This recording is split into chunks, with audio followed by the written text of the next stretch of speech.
Hey, everybody. Happy Friday and welcome back to the stream.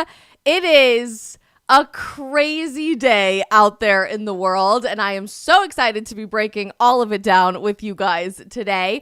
I want to take a break from all of the Harrison Butker related nonsense because, frankly, we're all on the same page. If you're not on the same page, you're dumb at this point, and I'm very happy to see such a huge outpouring of support for looking at his speech objectively and rationally, and we had a lot of fun unpacking this week. But I want to switch gears a little bit and talk about a story that's been on my mind for a couple of days, that there is a group of TikTokers joining together to actually sue the United States government for violating their First Amendment rights in this recent development with the official decision by the President of the United States to ban TikTok. Now, obviously, there's a lot more nuance than that, so we're going to be getting into all of it and everything that you need to know today on the stream. And because I believe in total transparency, today we are a pre-recorded stream, so I'm not going to verbally say hello to you in the chat today. I will be typing in the beyond. The future me will be typing to you in the chat to say hello later this afternoon. As you guys know, I had to go into the dentist earlier this week for an emergency dentist appointment. I have to go back in the middle of the day today, and they're numbing my mouth and doing all kinds of horrible things to me. So I just trust me now when I say you do not want to see numb mouth drooling Isabel on the stream. You would rather see this version of me just before we go get my pearly whites all fixed up. So we are pre-recorded today, which means I need extra help from all of you guys to do me a huge favor and smash that follow or subscribe button as we're getting started. Let us know who you are and where you're watching from in the chat. And future Isabel in the beyond will be typing back to say hello to you in just a few hours, which is wild. I always love when that ends up happening. Hi, future me. Hope your mouth is doing A-okay. We are live, as usual, across platforms on YouTube, Facebook, Getter, Instagram, Locals, and Rumble. I always forget the whole totality, and I'm so grateful for you guys in your help to continue growing these communities one day at a time. It truly makes a world of difference, and none of what we do on the stream would be possible without you in any way, shape, or form. The exact same thing can be said for our amazing headline sponsor, Public Square. If you are looking for businesses to support your values that you can then in turn support with their products, you can find over 100,000 of them over on Public Square, all businesses that are pro-family, pro-faith, and pro-freedom. Just go to publicsquare.com. I know. As we're getting started in the show today, you guys are probably thinking to yourselves, ugh, do we have to talk about TikTok again? Isabel, why are you so obsessed with this topic? I'll tell you why I am so obsessed with this topic and why I refuse to let this go. Because this entire conversation we've been having for 2 years now is not at all about banning TikTok. It is instead about our own government's systematic destruction of freedom of expression in the digital age when we spend most of our time here on social media.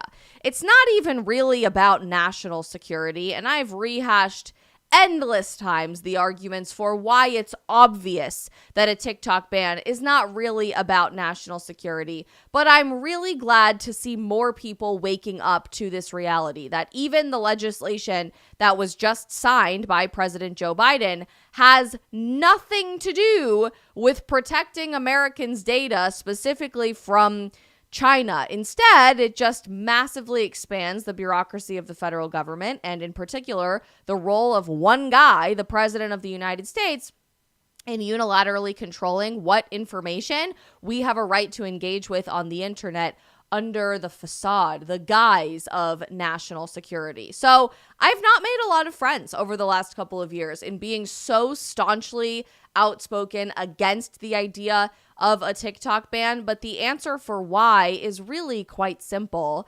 It's because in the 21st century, this is just the first domino to fall that will turn 2024 and beyond into a dystopian nightmare Orwellian 1984 with the government controlling all of the information that we interact with, we download, we repost, we share, we save to watch later on all of our devices.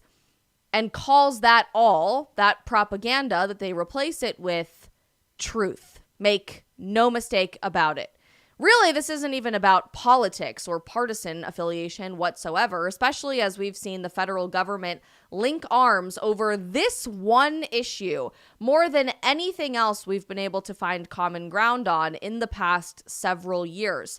I mean, think about it. Our members of Congress today can't agree on what to do about school curriculum. They can't agree on what to do about taxation. They can't agree on what to do about a border, or even if we have a border in this country. Heck, they can't even agree on what the definition of a woman is. But almost unilaterally, 90+% of them are all in favor, unanimously, of banning a social media platform under the guise of national security. Half of them can't even tell you who our foreign adversaries are because it is literally up for debate.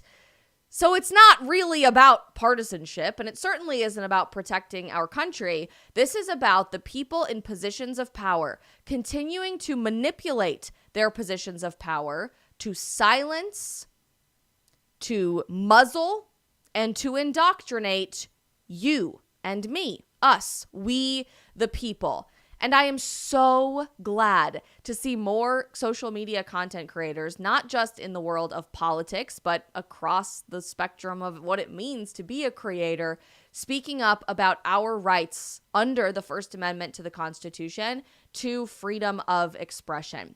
Fascinatingly, there's not a lot of people in the political space making a First Amendment freedom of expression argument for why TikTok does not have the opportunity even to be banned in this country, even though that is perhaps the most compelling argument for why this app needs to remain in place if we are serious about securing Americans' First Amendment rights moving forward in a digital age. But that is exactly the next step that many content creators are now joining together to sue the United States government over. Just this week, it was announced, not 3 days ago, that there is a group of TikTok creators joining together in one big lawsuit to sue the United States government, specifically with the intention of blocking the new U.S. law requiring the sale or ban of TikTok.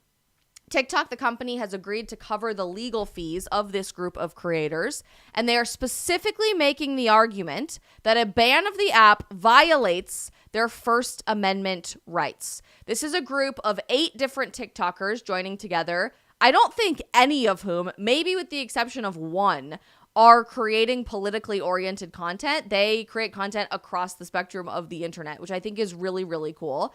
They sued the federal government this Tuesday, and they are trying to make the argument that for the 170 million plus Americans that use this app on a day-by-day basis, their First Amendment rights are under attack, and so are yours. Here's what the New York Times has to say about this. A group of TikTok creators, including a rancher, a skincare entrepreneur, and a promoter of biblical literacy, sued the federal government on Tuesday over a new law that would force the app's Chinese owner, ByteDance, to sell the company or face a ban in the United States. They said it violated their First Amendment rights.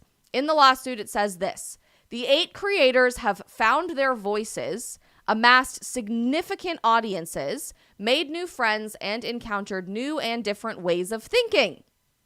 All because of TikTok's novel way of hosting, curating, and disseminating speech. The potential ban threatens to deprive them and the rest of the country of this distinctive means of expression and communication. The lawsuit was filed in the U.S. Court of Appeals for the District of Columbia Circuit, the D.C. Circuit Court of Appeals, which actually easily could get pulled up to the Supreme Court of the United States. And I hope it does. We're going to get into all of the constitutional law surrounding this, but notice exactly what the lawsuit says. It specifically includes a complaint that these creators and the 170 million other Americans constantly using the app have found and encountered new and different ways of thinking, which is exactly what I experience on TikTok every single day. Like Instagram, like Facebook, like Rumble, like YouTube, like Twitter. Social media platforms are just that, a platform where a case can be made to challenge your perspectives. And despite everything that you're probably hearing from Fox News or Newsmax or even CNN or MSNBC, despite what you are probably hearing from your elected representative in the U.S. House of Representatives or the United States Senate, or even Joe Biden, who ironically is still using TikTok to try to pander to young voters, as if we're not already pissed off that you just banned the place that we are engaging with all of these ideas.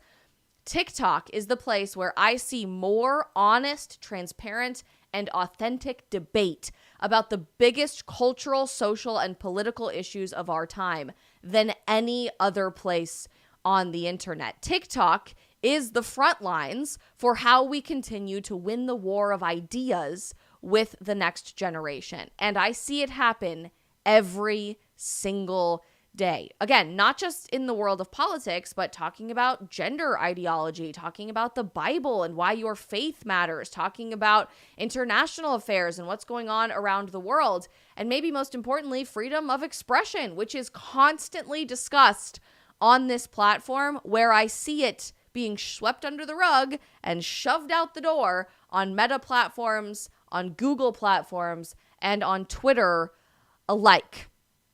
The company, interestingly, also filed its own lawsuit against the federal government. So there is both a lawsuit from the company of TikTok against the United States, and now this group of 8 American TikTok creators against the United States. And the legal arguments are very, very similar. Right after the United States government signed this 21st Century Peace Through Strength Act, which will remind you of what it says here in just a second, TikTok almost immediately in the days that followed sued the U.S. government, saying that it violates users' First Amendment rights. So there are 2 parallel lawsuits going on at the exact same time right now, essentially both making the same argument, both from a company point of view on behalf of 170 million American creators on this platform, but also on behalf of the creator standpoint. The United States government does not have the legal jurisdiction to interfere with the First Amendment right to expression, and on the flip side of expression, to recipients of new ideas. Period. Full stop. That's an interesting way to think about freedom of speech, and it certainly is an interesting way to think about freedom of expression under the First Amendment, because I think we often look at First Amendment rights and First Amendment constitutional law in our country through the lens of what I have a right to say. But we don't often think about the First Amendment through the lens of what I have a right to receive from freedom of expression. What can I constitutionally engage with and challenge my own perspectives, my own opinions, my own values, my own ideas from what someone else is saying? And yet that, I think, is really where these lawsuits are going to come to a head, particularly if the Supreme Court of the United States ends up picking up one or both to rule on whether or not the First Amendment has been violated. In the company's lawsuit against the United States government, TikTok said that the law violates the First Amendment by effectively removing an app that millions of Americans use to share their views and communicate freely. It also argued that a divestiture was simply not possible, especially with a law's 270-day timeline, pointing to difficulties such as the company's refusal to sell a key feature that powers TikTok in the United States. Listen to what their lawsuit has to say. For the first time in history, Congress has enacted a law that subjects a single named speech platform — I actually disagree with that, and we're going to come back to why I do — to a permanent nationwide ban and bars, this is important constitutional language, bars every American from participating in a unique online community with more than 1 billion people worldwide. Not only are you preventing people from saying something, but you're preventing people from participating in a community, which also means receiving something. You are violating their First Amendment rights, not just on what they say out loud, what they orate, but also what they hear. I disagree that this is just a ban on TikTok. And my entire argument surrounding why these pieces of legislation are so dramatically devastating to the United States of America is simply that TikTok, in this particular bill, there's been 8,000 bills thrown around. Obviously, I'm being hyperbolic, but many, many, many bills thrown around about the idea to ban TikTok. This particular bill that just became law with the President of the United States only names TikTok one time. And it is used here as an example of the type of platform of a foreign adversary controlled application that could theoretically be banned in the future. And of course, the way that they define foreign adversary controlled application in the 21st Century Peace Through Strength Act, which we've unpacked at length 3 or 4 times now on the stream, is so intentionally vague that it honestly could make up anything, right? They say the term foreign adversary controlled application means a website, desktop application, mobile application, or augmented or immersive technology application. So, like, literally every single thing on the freaking internet that is operated directly or indirectly, including through a parent company, subsidiary, or affiliate. So, they just make it intentionally vague on purpose to essentially include anything and everything that could theoretically be a problem. And how do they classify what is a problem to national security under this law? Again, I'm reminding everybody for like the 8th time, but I have to keep screaming this from the rooftops because nobody in the mainstream media, not a single politician, and very few independent creators are talking about this. What is a problematic website, desktop application, augmented reality, artificial reality, gaming platform, anything on the World Wide Web that is determined by the president to present a significant threat to the national security of the United States? So one guy, in this case, Joe Biden, even though he can't figure out how to keep the poop in his butt, it comes out of his pants. Literally just happened the other day. One guy is responsible for policing essentially the entire internet for anything the president, he deems to be a significant threat to the national security of the United States. That makes me feel so warm and fuzzy inside. Doesn't it make you feel great knowing that the federal government under Joe Biden is currently labeling parents who testify at school board meetings radical extremists and domestic terrorists? It makes me feel so good inside that the president of the United States, who is calling pro-lifers literal terrorists, that our federal government funds terrorist watch lists that put Students for Life right next to Hamas and the KKK and the Taliban and ISIS. Yeah, same list includes Students for Life of America, funded by your tax dollars in the executive branch of the United States government. Our current federal government under Joe Biden is telling Americans that Catholics who go to Mass every Sunday are radical extremists and should be watched out for domestic terrorist activity. And we already know from the early 2000s under the Patriot Act, which really this new legislation is a Patriot Act for the digital age, but the original Patriot Act after 9/11 already allows the United States government to treat an American citizen as a foreign adversary, as a national security threat to the United States if they deem it necessary. Make no mistake about it. This legislation, the 21st Century Peace Through Strength Act, which was actually like 5 different bills shoved together, really with the intention of giving hundreds of billions of dollars to people overseas, funding both sides, if that even makes any sense, of the Israel-Hamas war, giving even more blank checks to Ukraine, giving money to Taiwan, the whole nine. This just happened to be smack dab in the middle of it. This legislation was not intended to ban TikTok. If it was, the bill would be called the bill to ban TikTok. The bill would mention TikTok more than once, and certainly not just as an example of what a foreign adversary controlled application is. And it would not include this clause to give unilateral, unchecked power to one person, which typically in political and constitutional history throughout the world, we would call a dictatorship, not a constitutional republic, which is what we are, not a democracy, certainly not a democracy. The bill would not include unilateral, unchecked power to one guy, the President of the United States, to police basically the entire internet. Any website, desktop application, mobile application, or augmented or immersive technology application that is determined by the president to present a significant threat to the national security of the United States. You really don't think this is about your freedom of expression at this point?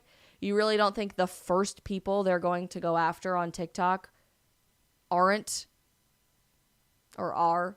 You don't think that the first people they're going after on TikTok are Charlie Kirk and Kristen Hawkins and myself and Brett Cooper and Michael Knowles and Ben Shapiro?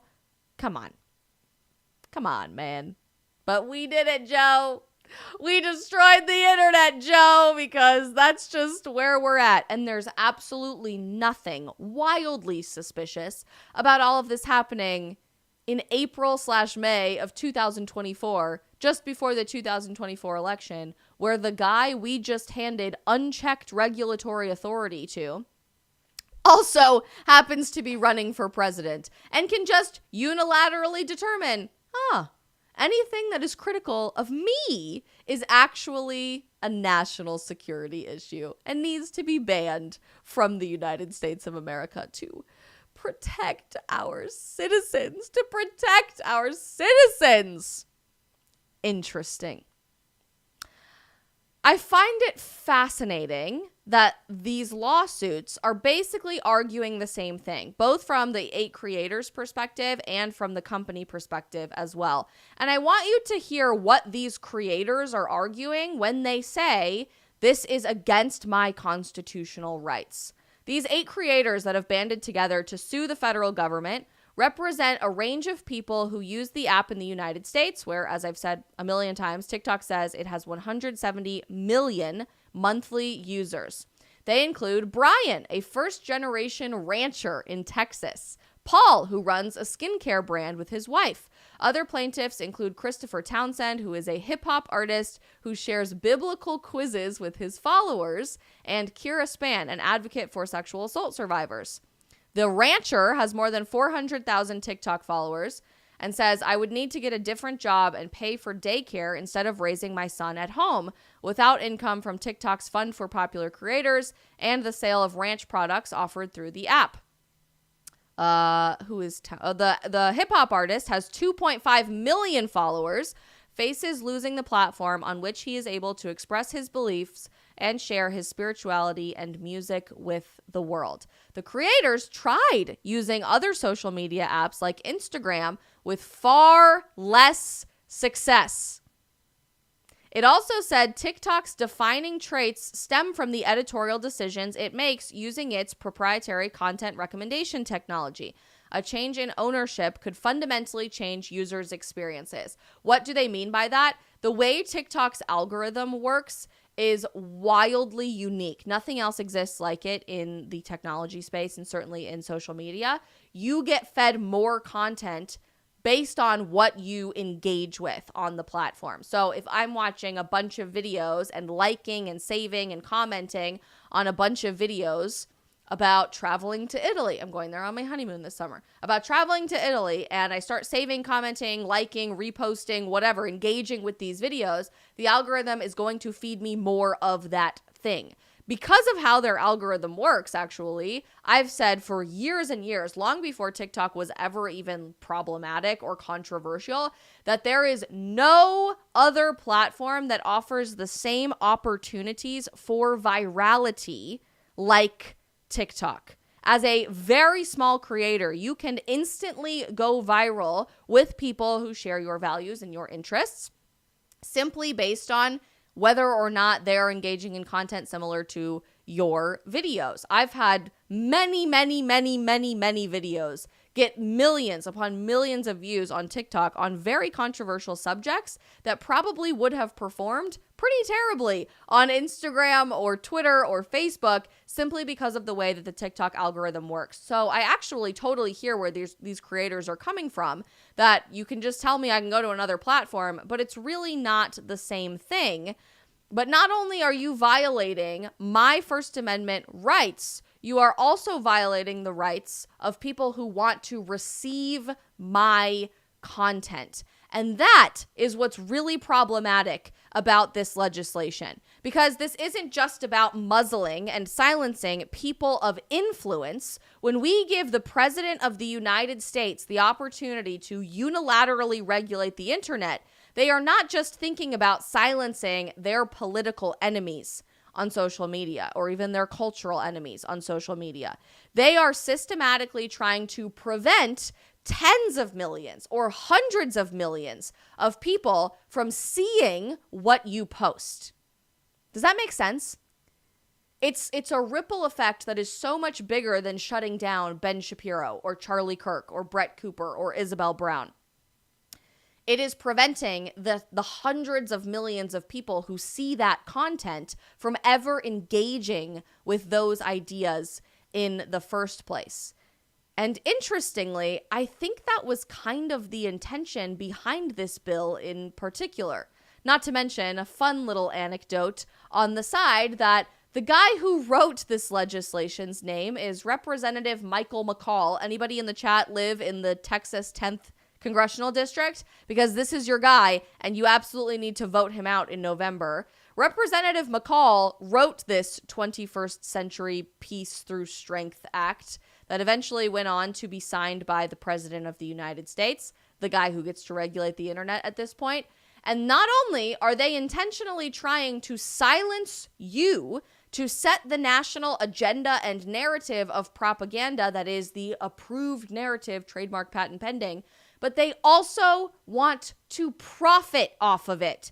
It came out not 3-4 days after Joe Biden signed this legislation why Representative Michael McCall might have been interested in writing this bill in the first place. You cannot make this up. This is Representative Michael McCall. Mike here is under fire for making some very questionable stock market decisions lately. Questionable like this, buying $700,000 worth of Meta stocks 2 weeks before voting yes on the bill to ban TikTok. On March 1st, buying more than $100,000 worth of stock. Then again on March 5th, buying more than $100,000 worth of stock. Again on March 22nd, buying more than $50,000 worth of stock. And again, the exact same thing on March 28th. And you know the best part about all of it? Not only is this man insider trading off of his vote to ban TikTok, he literally wrote the bill! This is the bill that just passed the House and Senate and was signed by President Joe Biden, all the foreign aid package bills wrapped into one. He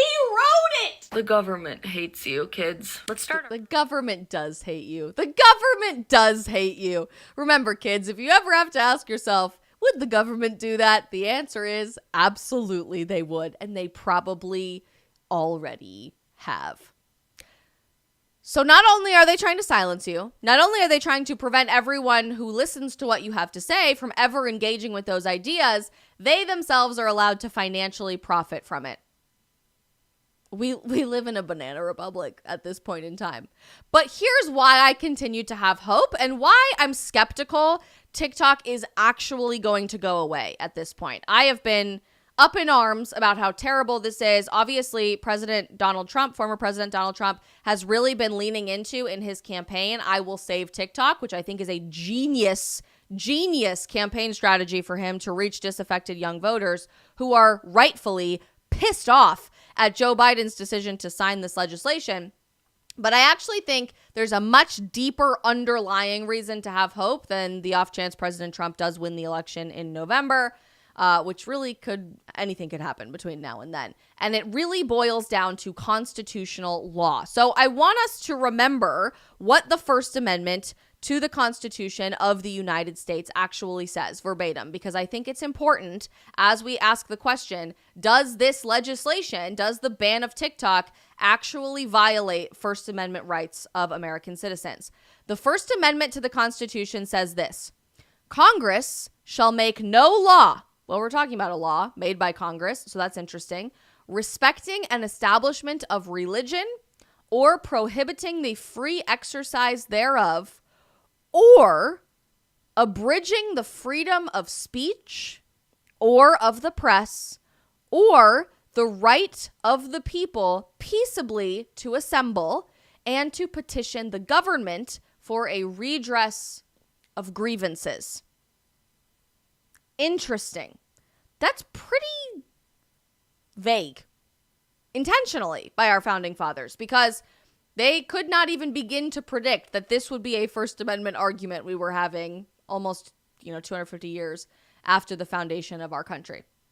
Never could they have predicted something like that with TikTok and social media, and that our speech is happening through a magical device that we happen to carry around in our pocket instead of standing on an apple crate on the street corner. Congress shall make no law abridging the freedom of speech or the right of the people peaceably to assemble. And smack dab in the middle of that is the press. The press hasn't always looked like Fox News and CNN and MSNBC in this country. It hasn't even looked like the New York Times or the Wall Street Journal or magazines forever throughout all of human history. The press is a very loosely defined group of people. And I would beg to argue, constitutionally, that people publishing things on social media platforms as independent content creators are the modern press of the 21st century. People like myself are the press that is reaching more people more effectively than cable television and radio and newspapers and magazines. The press just so happens to be on social media today, and Congress cannot make a law restricting the press.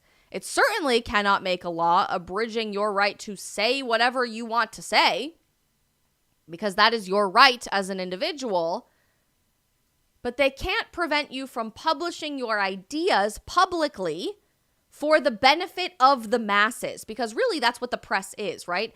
You are creating content, not always through social media historically, but today that's really where this is happening, for distribution to the masses with the intention on educating people of what you are trying to say.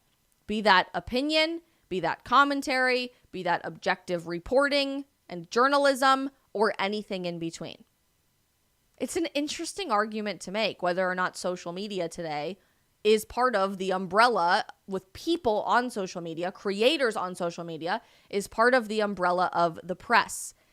And if you remember what we read from the TikTok lawsuit against the government, Congress shall make no law to restrict, to abridge the right of the people peaceably to assemble. I think we think of assembly law, First Amendment assembly law, through the lens, more often than not, of people gathering in Washington, D.C. to have a big march and raise awareness for their cause and hold a poster and rah, rah, rah. We think about that from the Civil Rights Movement. I think about that related to the March for Life. That typically is what immediately comes to mind with the word assemble.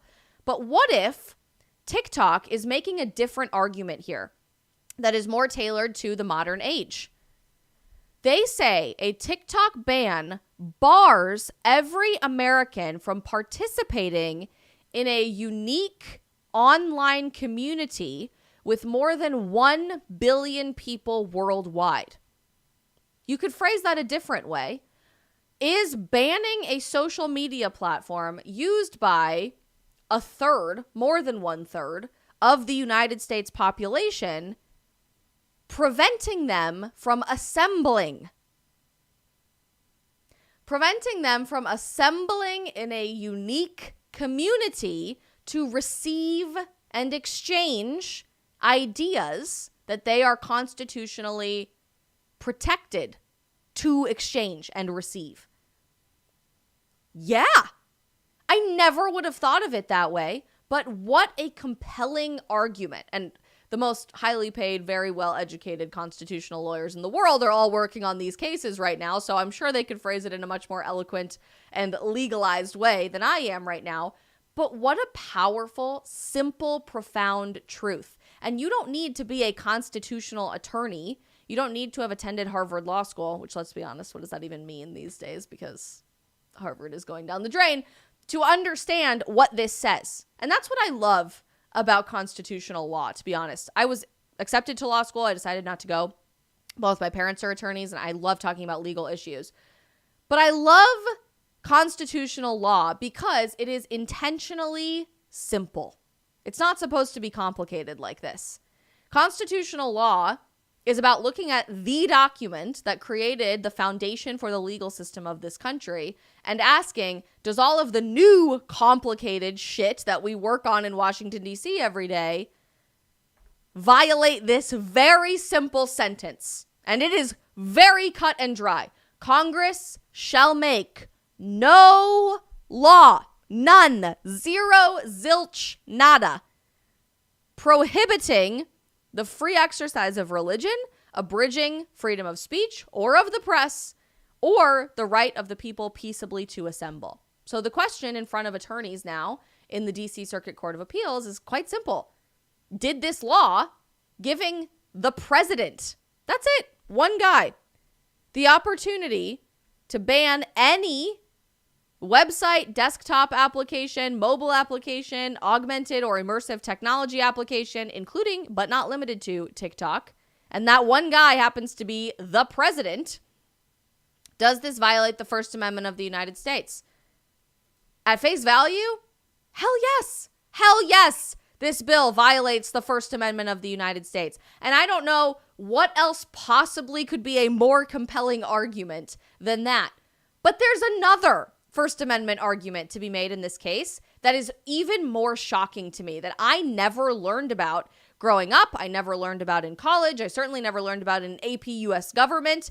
And it is precedence in the Supreme Court that I think might be the final nail in the coffin against this disastrous money-making machine for the most corrupt members of Congress, 21st Century Peace Through Strength Act. And that precedence, that case, is a beautiful little thing we like to call Lamont v. Postmaster General, a Supreme Court of the United States case from 1965 that specifically was talking about First Amendment freedom of expression and, what's on the other side of expression, freedom of recipients of knowledge, rights of Americans related to, ding, ding, ding, foreign propaganda. I'm not going to waste any time on today's stream arguing for the 8 zillionth time that there is nothing related to TikTok that is actually rooted in communist propaganda for the United States and the people who use it. If there is, it's the exact same thing that exists on every single other social media platform. So if you really want my full take on that, go watch all of our other previous streams on the subject. But let's pretend for 5 seconds that TikTok really is this horrifying communist Chinese propaganda machine. And Americans were only interacting with pro-China, pro-communist, anti-American propaganda used as a Trojan horse to subvert American culture, as I've heard 20 million times over the past couple of years from the media and lawmakers alike. And that's it. Let's just pretend for a second that's what TikTok really was. Interestingly, under constitutional law precedents with the Supreme Court of the United States, you still have a right to receive said propaganda as an American citizen, because freedom of speech is a 2-lane road. It is not just you picking up a microphone and saying something. It is your right to learn something that somebody else is saying, free from government interference. This Supreme Court case, Lamont v. Postmaster General in 1965, is a landmark Supreme Court decision that invalidated a statute. What does that mean in plain speak? It overturned a law made by Congress, which is exactly the question that we are asking ourselves right now. Is this law that was just made by Congress violating the Constitution of the United States? The statute that they overturned in the 1960s specifically centered around the Cold War and propaganda that was considered to be anti-national security, a violation of national security. That the statute that they overturned allowed the Postmaster General to regulate the flow of communist political propaganda through the mail. This case was the very first time in American history the Supreme Court of the United States invalidated a federal statute specifically under, what did we just talk about? The speech and press clauses of the First Amendment. So this was the landmark precedence-setting decision that is going to be the case that they fall back on for every future case revolving around these questions. They argued, the Supreme Court of the United States at the time, and held in their decision that the First Amendment includes a right to receive speech. Not just to say it, but you as an American have a right to receive speech. And interestingly, it was also the first time a Supreme Court justice used the phrase, the marketplace of ideas, in a judicial opinion. Essentially, what was going on during this time is that there were letters and pieces of communist propaganda from the Soviet Union being sent through the mail to American citizens. And the federal government said, no, American citizens can't receive this. It's for their own safety. It's to prevent national security concerns. So the federal government created a law through Congress and basically directed the Postal Service, the Postmaster General, and everybody else who worked for the Postal Service to stop mail at their discretion, at the Postmaster General's discretion. One guy, sounds familiar, stop mail from being delivered to American citizens that constituted communist political propaganda. If back then, in the 60s, one guy, the Postmaster General, determined that the mail was indeed communist propaganda, you would get a postcard from our government saying, hey, we prevented this from being delivered to you, for your own safety, instead of receiving the mail. Fascinating, right? Because this is social media. This is the free exchange of ideas, the marketplace of ideas before social media, before the internet, decades before the internet. In today's world, this would basically look like you want to get a DM from a CCP official in China to tell you about what the policies are in China because you want to learn about said policies. Or maybe you're researching this propaganda and you just want to understand it better. Maybe you want to watch an interview with someone like Tucker Carlson, an American journalist who travels to Russia to interview this type of political leadership so that we can understand it better, so that we can learn how to defeat it better, or at least just ask more questions about it. And this would be akin to our federal government today blocking that DM from ever coming to your inbox, or blocking that video from ever coming across your feed, and reassuring you with a lovely little pat on the back saying, oh, well, it's for your safety. We're just watching out for you because, national security. Back in 1965, almost 60 years ago, the Supreme Court of the United States held that holding mail based on content, censoring Americans' mail, or, I don't know, in another phrase, content that they interact with, violates the First Amendment. They said that the law required an official act like returning the reply card. When you got this postcard in the mail saying we're not delivering it to you, you could contest that and ask the federal government to send it to you anyway or to go pick it up. Requiring an official act as a limitation on the unfettered exercise of the addressees, the recipients' First Amendment rights.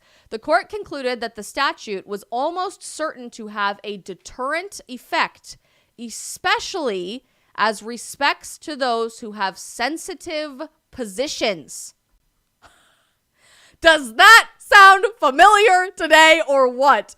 And thus amounted to an unconstitutional abridgment of the addressee's First Amendment rights. The great irony about all of this is that in the 1960s, they were actually dealing with legitimate communism at that point in time. Like, people were actually receiving legitimate communist propaganda through the mail from the USSR, like the epicenter, the epitome of a communist regime. Now, fast forward 60 odd years to 2024, our government is hiding behind a facade of communism, arguing that TikTok is being used as a communist Trojan horse to poison the minds of young people and try to turn them against us.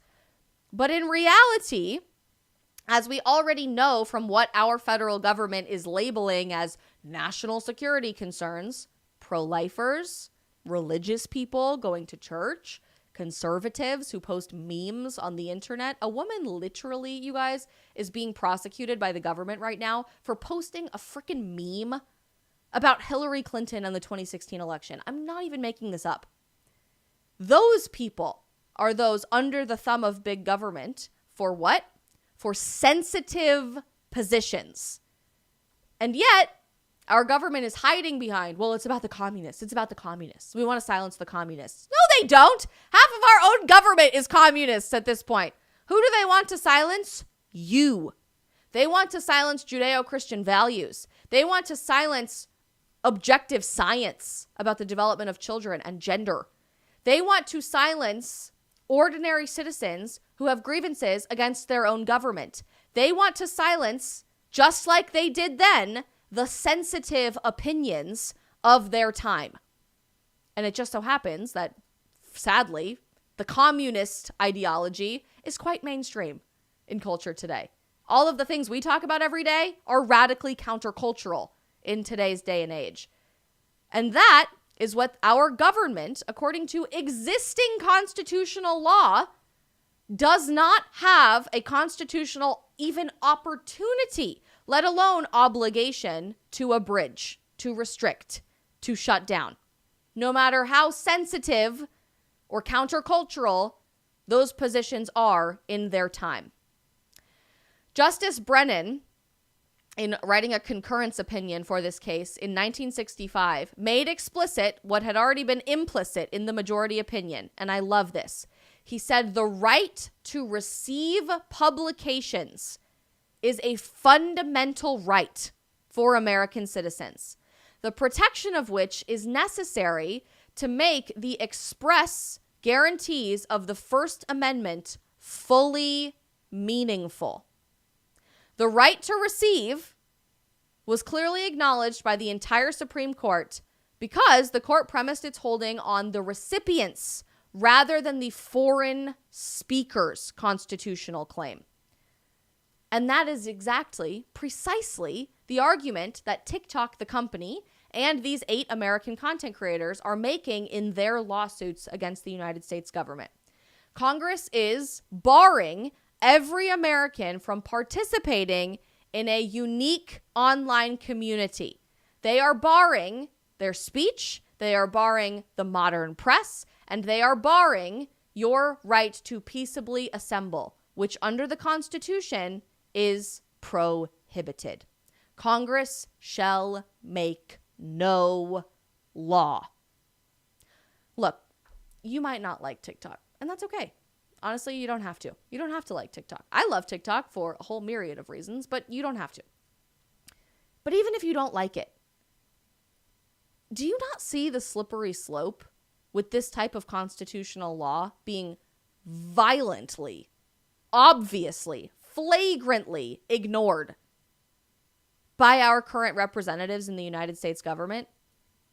This isn't really about TikTok. And if you don't like it, just don't freaking use it. Don't download it onto your phone. Plenty of people make that decision every single day. 2/3 of our population has, for that matter. This is about controlling, maybe even more than people speaking. This is about controlling people receiving. And that scares me so much more than even censoring your speech. Because if we can control what information people receive, we have instantly taken over society. The exchange of ideas, the exchange of opinions, of perceptions, of values is not one way. It is not just spoken and orated into the world.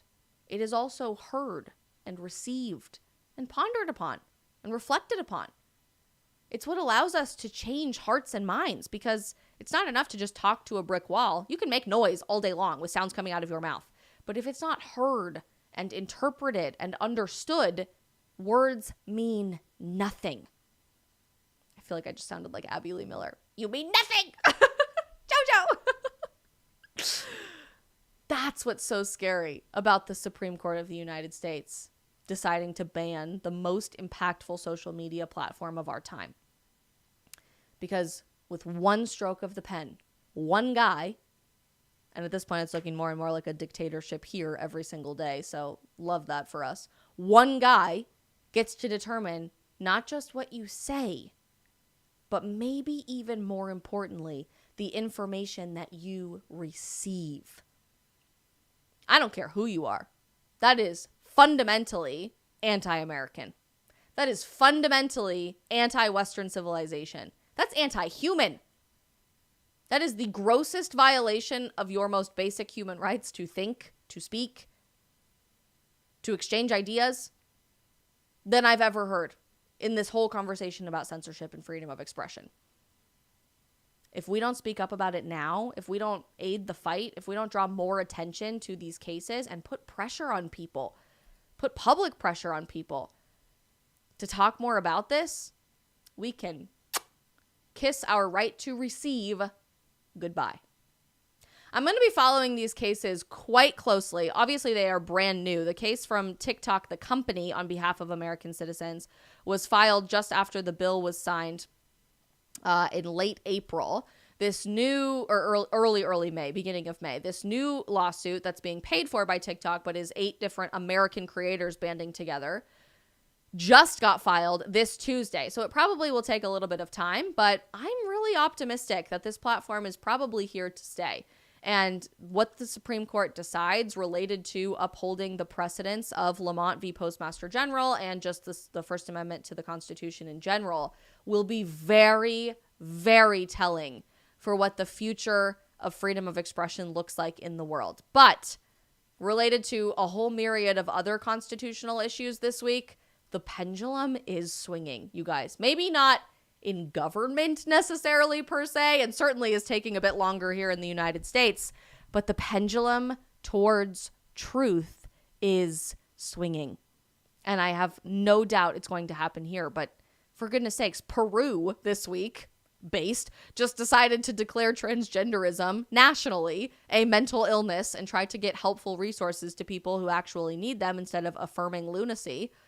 England said no more pronouns in public schools. Nope, we're not doing that anymore. We are done with that. And they already banned child gender transition a couple of weeks ago. The pendulum is swinging, but it can't swing by itself. We have to be the people to continue shoving it in the right direction. Really curious to know what you guys think of these lawsuits and just generally the ban on TikTok. Let me know in the comments of this stream after it goes back up live after processing, because I'm dying to get all of your thoughts. Thank you guys so much for bearing with me with a pre-recorded stream today. I currently am laying on the couch, future me, with my mouth all numb, probably drooling, which is great. Lovely. Don't we love to paint a pretty picture? Sometimes I just say too much. So appreciate you guys rolling with the punches with all of my stupid dentist stuff this week. But we will be back actually live Monday at 3 p.m. Eastern to unpack all of the crazy things going on in the world with a note of optimism and a smile on our faces. This weekend, go touch grass, unplug your phone for a little while, maybe download TikTok if you haven't already, and see what's really going on over there, because newsflash, it's actually very, very fun. I hope you guys have the best weekend ever, and we will see you on Monday.